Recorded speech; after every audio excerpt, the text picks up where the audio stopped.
아침에 나로 주의 인자한 말씀을 듣게 하소서. 내가 주를 의뢰합니다.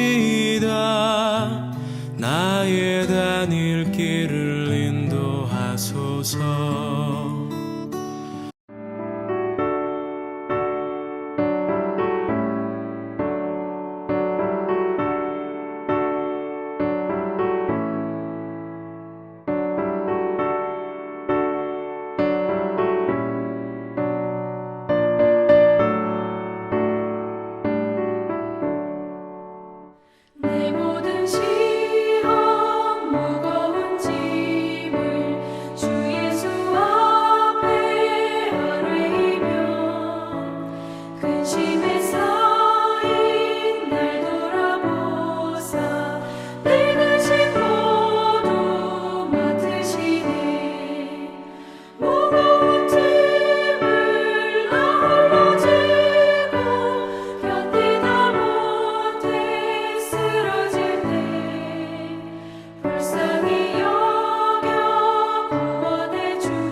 명지대학교 배움의교회 새벽 묵상 시간에 오신 여러분을 주님의 이름으로 환영하고 축복합니다. 오늘 성경 본문 말씀 함께 보도록 하겠습니다. 오늘 성경 본문 말씀은 시편 31편 11절에서 18절까지의 말씀 세번역 성경으로 함께 보도록 하겠습니다. 나를 대적하는 자들이 한결같이 나를 비난합니다. 이웃 사람들도 나를 혐오하고 친구들마저도 나를 끔찍한 것 보듯 합니다. 거리에서 만나는 이마다 나를 피하여 지나갑니다. 내가 죽은 사람이라도 된 것처럼 나는 사람들의 기억 속에서 잊혀지며 깨진 그릇과 같이 되었습니다. 많은 사람이 나를 비난하는 소리가 들려옵니다. 사망에서 협박하는 소리도 들립니다. 나를 대적하는 사람들이 모여 내 생명을 빼앗으려고 음모를 꾸밉니다. 누가 뭐라고 해도 나는 주님만 의지하며 주님이 나의 하나님이라고 말할 것입니다. 내 앞날은 주님의 손에 달렸으니 내 원수에게서 내 원수와 나를 박해하는 자들의 손에서 나를 건져 주십시오. 주님의 환한 얼굴로 주님의 종을 비추어 주십시오. 주님의 한결같은 사랑으로 나를 구원하여 주십시오. 내가 주님께 부르짖으니 주님 내가 부끄러움을 당하지 않게 해주십시오. 오히려 악인들이 부끄러움을 당하고 죽음의 세계로 내려가서 잠잠하게 해주십시오. 오만한 자세로 경멸하는 태도로 의로운 사람을 거슬러서 함부로 말하는 거짓말쟁이들의 입을 막아 주십시오. 오늘 우리가 함께 살펴본 시편 31편은 주변 원수들로부터 여러 가지 도전들과 또 수많은 공격들을 받아서 굉장히 파란만장한 삶을 살아야 했던 다윗이 절박한 위기 상황에서 하나님께 구원을 호소하는 일종의 비탄시라고 할 수 있겠습니다. 그러나 한편 이 본시는 그러한 절박한 상황을 전제하면서도 여호와 하나님에 대한 전폭적인 신뢰의 바탕 위에 여호와를 향하여 구원을 호소함과 동시에 여호와께서 그의 간구를 들으시고 이루어 주실 것을 믿고 이것에 대해서 미리 감사하는 선취적인 신앙의 확신을 당당히 드러내는 또 신뢰의 찬양시라고도 할 수 있다는 것입니다. 즉 한마디로 하나님께 피하는 자를 위해 쌓아두신 은혜를 사모하고 드리는 심령의 기도다라고 하는 것이죠. 다윗이 가지고 있었던 이러한 놀라운 신앙의 모습은 우리가 함께 읽었었던 본문의 내용 중에서도 특별히 14절의 내용으로 대두된다라고 할 수 있겠습니다. 14절 내용을 보면 다윗은 이렇게 고백을 합니다. 누가 뭐라고 해도 나는 주님만 의지하며 주님이 나의 하나님이라고 말할 것입니다.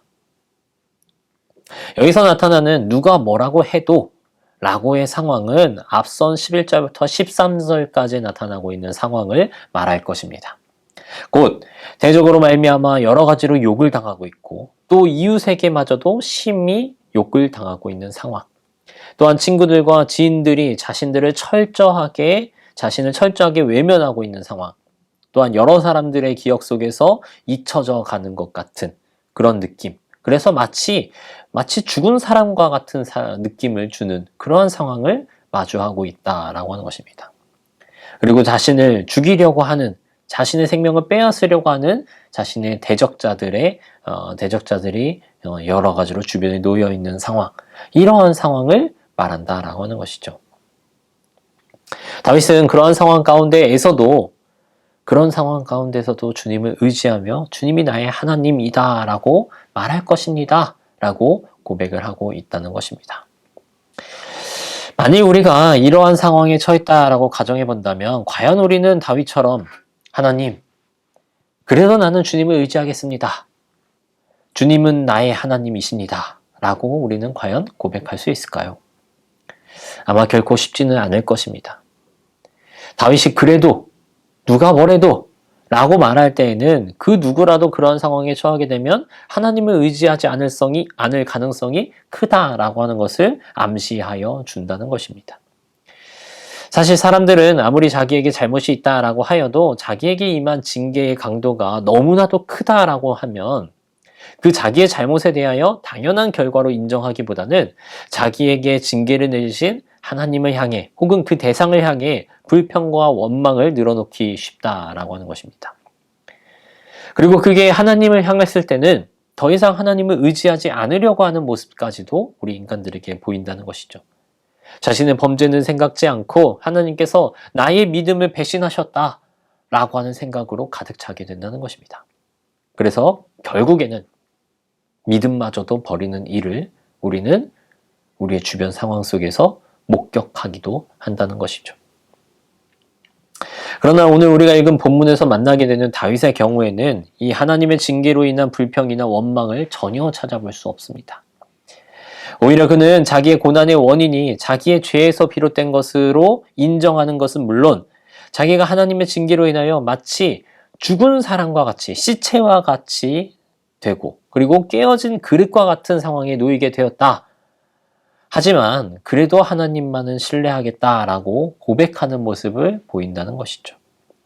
즉 다윗은 환경을 초월한 그러한 신앙을 가진 사람이었다라고 하는 것입니다. 그는 환경이 좋을 때도 하나님을 의지하고 찬양하였지만 환경이 극도로 열악한 상황을 만났을 때도 하나님에 대한 신뢰를 잃지 않고 여전히 하나님을 의지하는 모습을 보였다라고 하는 것입니다. 또한 거기서 머무는 것이 아니라 하나님이 자기를 다시 회복시키시고 일으키실 것을 믿고 찬양하는 모습까지도 보이는 사람이 바로 다윗이었다라고 하는 것이죠. 시편 31편을 전체적으로 보아도 다윗은 하나님께서 자신의 기도를 들으시고 자신을 다시 한번 회복시켜 주실 것이라고 하는 확신을 분명하게 가지고 있었다. 그리고 그로 인하여서 하나님을 찬양하고 있었다라고 하는 것을 확인해 볼 수 있는 것입니다. 오늘날을 살아가고 있는 우리 그리스도인들에게도 이러한 다윗과 같은 신앙이 필요하겠습니다. 우리는 환경을 초월하여 하나님을 신뢰하고 찬양할 수 있는 신앙을 가져야 한다는 것이죠. 내가 평안하고 내가 형통할 때에만 하나님을 신뢰한다 라고 하나님을 찬양한다 라고 고백하는 것이 아니라 또한 내가 어려울 때에만 하나님 도와달라고 하나님을 붙잡는 신앙을 가지고 있는 것이 아니라 극심한 고통 속에서 마치 하나님이 나를 버린 것 같이 느껴지는 그러한 어려움 속에서도 하나님에 대한 굳건한 신뢰, 그러한 신뢰의 신앙이 우리에게 필요하다라고 하는 것입니다. 고난이 그리스도인에게 주는 의미, 우리의 신앙의 현 주소를 확인시켜주는 것이고 우리로 하여금 신앙의 성장을 향한 길로 방향을 틀어 다시 한번 걸어나가게 하는 것, 그것이 우리 그리스도인에게 주어지는 고난의 의미라고 하는 것을 다시 한번 깨달아야 한다는 것이죠. 우리가 어떤 상황에서도 예배합니다 라고 하는 찬양의 가사로 우리가 고백하지만 과연 나에게 감당하기 버거운 그러한 고난의 상황이 닥쳤을 때도 나의 신앙은 오늘 우리가 읽은 본문에서와 같이 다윗과 같은 그런 한치의 흔들림 없는 그런 믿음과 그런 하나님의 신뢰 그리고 그것들을 찬양으로 나타낼 수 있을지 우리 각자의 신앙을 점검해 볼 필요가 있다라고 하는 것입니다.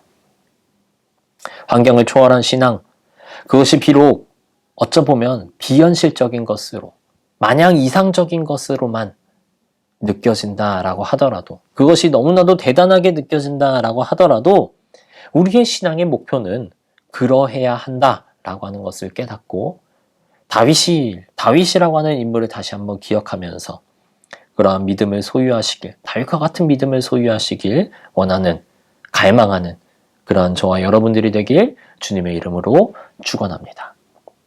함께 기도하시겠습니다. 우리가 어떤 상황에도 주님을 찾고 주님을 예배한다고 찬양의 가사를 통해서 고백하고 있지만 실제 우리의 신앙은 그러한 고백을 확증하기 어려운 연약한 단계임을 다시금 깨닫습니다. 우리로 하여금 다윗과 같이 흔들리지 않는 믿음, 상황을 초월하는 신앙, 그것을 갖도록 강하게 붙잡아 주시고 우리를 더욱 훈련시켜 주시옵소서. 감사드리며 예수님의 이름으로 기도드립니다. 아멘.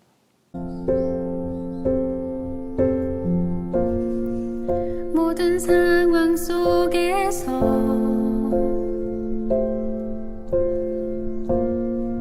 주를 찬양할지라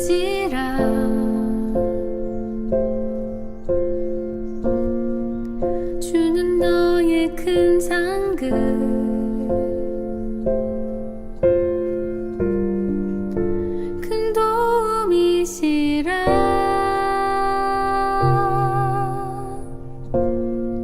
주의 얼굴 구할 때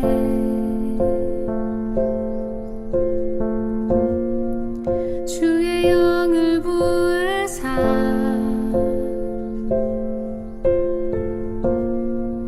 크신 사랑